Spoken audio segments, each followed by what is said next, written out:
नमस्कार।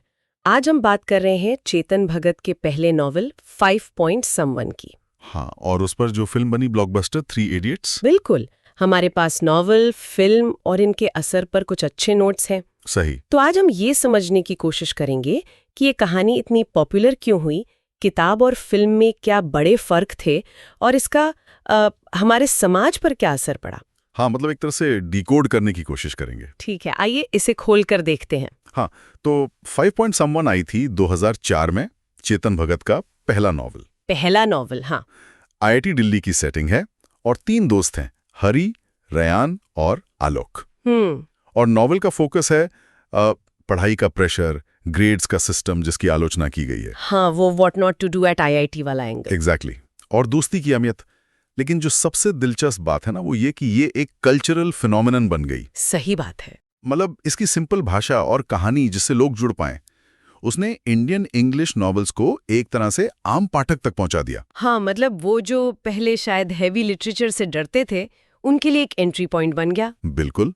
और इसने आईआईटी जैसे संस्थानों के स्टूडेंट्स के जो असली स्ट्रगल्स थे, उनको एक आवाज दी। और शायद इसी पॉपुलैरिटी ने फिल्म के लिए भी रास्ता बनाया। 2009 में आई 3 इडियट्स। राजकुमार हिरानी की। हाँ, फिल्म ने वो मूल भावना तो रखी, मतलब एजुकेशन सिस्टम पर सवाल उठाने वाली। हाँ, कोर आइडिया वही था। पर कई बड़े क्रिएटिव बदलाव किए और यहीं पर बात काफी दिलचस्प हो जाती है। सही। सबसे बड़ा फर्क तो किरदारों में था।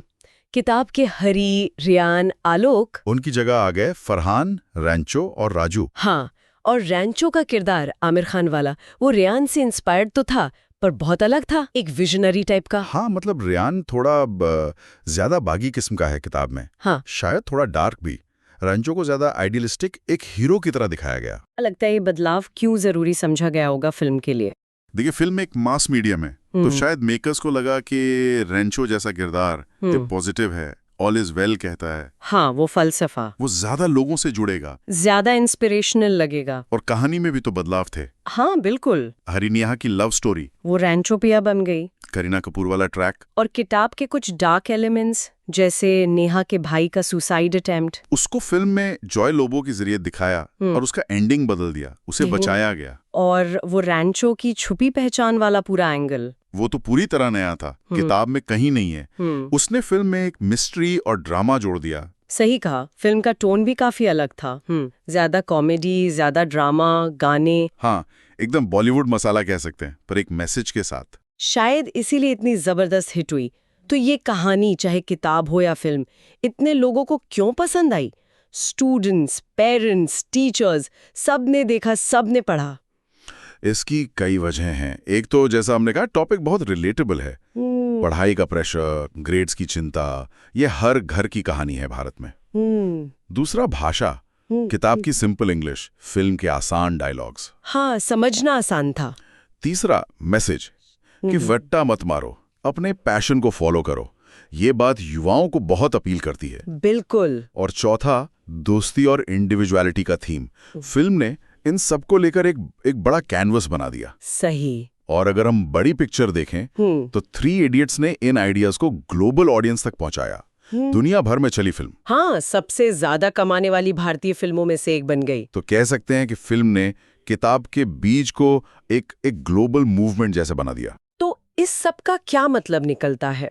हमने देखा कि 5 पॉइंट समवन अपनी सादगी और असलियत की वजह से हिट हुई। हाँ। और 3 इडियट्स ने उन आइडियाज को लिया, थोड़ा बदला, ज्यादा नाटकीय बनाया और एक बहुत बड़े दर्शक वर्ग तक पहुंचा दिया। बिल्कुल। हालांकि नॉवल की आलोचना भी होती है कि लिटरेरी मेरिट कम है, भाषा बहुत सिंपल है। हाँ, ये भी एक पॉइंट है। लेकिन इसके कल्चरल इम्पैक्ट को इग्नोर नहीं कर सकते। इसने इंडियन इंग्लिश राइटिंग के लिए दरवाजे खोले। पर यहाँ एक जरूरी सवाल है। क्या? किताब और फिल्म दोनों ने एजुकेशन सिस्टम की, रटने की प्रवृत्ति की, ग्रेड्स के पीछे भागने की बहुत आलोचना की। हाँ, काफी जोरदार तरीके से। और दोनों ही जबरदस्त पॉपुलर हुए। लेकिन क्या इस पॉपुलैरिटी, इस सारी बातचीत का असल में हमारे एजुकेशन सिस्टम पर या समाज की सोच पर कोई ठोस असर हुआ है?